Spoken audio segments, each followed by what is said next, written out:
Hey guys, once again welcome back to my YouTube channel Inside Organon. In today's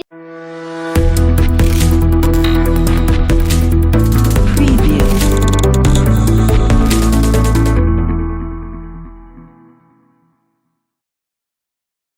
So friends, in aphorism number 141, Dr. Hahnemann has explained about ideal prover physician himself. जो physician खुद जो individual होता है वो एक best prover होता है, एक आइडियल प्रूवर होता है, और वो क्यों होता है ऐसा, that has been discussed in aphorism number 141. Moving on to aphorism number 142, investigation of effect of medicine. किस तरीके से जो मेडिसिन के इफेक्ट्स हैं उनको इन्वेस्टिगेट किया जाता है, that has been discussed in aphorism number 142. Moving on to aphorism number 143, Materia Medica PURA के बारे में aphorism number 143 में डिस्कस किया गया है. Also friends, Materia Medica PURA is also a very important topic from exam point of view. So आप याद रखोगे that aphorism number 143 में Materia Medica PURA के बारे में डिस्कस किया गया है. Moving on to aphorism number 144, compilation of true materia Medica. किस तरीके से कंपाइल की गई थी ट्रू मटीरिया मेडिका, उसमें कैसे सिम्टम्स ऐड किए गए थे, कैसे उनकी प्रूविंग की गई थी, इन सारी बातों के बारे में एफोरिज्म नंबर 144 में डिस्कस किया गया है. Now moving on to the last aphorism, that is 145, जिसमें ड्रग प्रूविंग डिस्कस की गई है.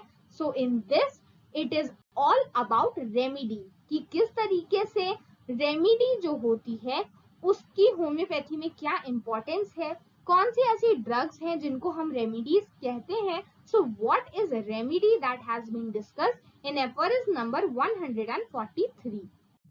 Moving on to aphorism number 146, third point of business has been discussed. ये क्या होता है, ये एफोरिज्म नंबर 146 में डॉक्टर हैनेमन ने एक्सप्लेन किया है. Moving on to aphorism number 147, specific remedy क्या होती है, क्या होम्योपैथी में कोई स्पेसिफिक रेमेडी होती है या नहीं होती है. ये सारे क्वेश्चंस बहुत इंपॉर्टेंट हैं, बहुत ज्यादा ट्रिकी हैं, और इनके आंसर्स क्या हैं ये आपको एफोरिज्म नंबर 147 में मिल जाएंगे.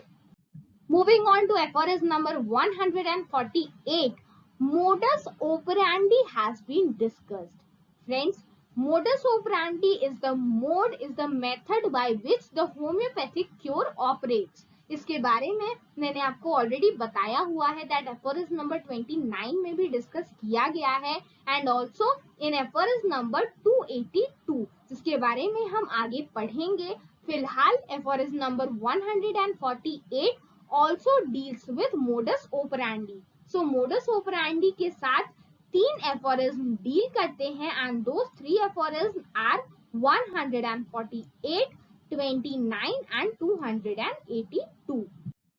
Moving on to aphorism number 149, time taken for homoeopathic cure. कितना टाइम लगता है होम्योपैथिक क्योर को टेक प्लेस करने के लिए, इसके बारे में डॉक्टर हैनेमन ने ब्रीफली डिस्क्राइब किया है एफोरिज्म नंबर 149 के अंदर. Moving on to the last aphorism of today's video, and which is also a very important topic for exam point of view, and that is indisposition. Indisposition क्या होता है, इसकी क्या importance होती है, ये सारी बातें डॉक्टर हैनेमन ने aphorism नंबर 150 में डिस्कस की है. फ्रेंड्स, मैंने इंडिस्पोजिशन को एक्सप्लेन करते हुए ऑलरेडी एक वीडियो बनाई है. अगर आपने उसे नहीं देखा है तो आप चैनल पे जाके उस वीडियो को व्यू कर सकते हैं. मैंने नोट्स के हेल्प से इंडिस्पोजिशन एक्सप्लेन करने की कोशिश की है.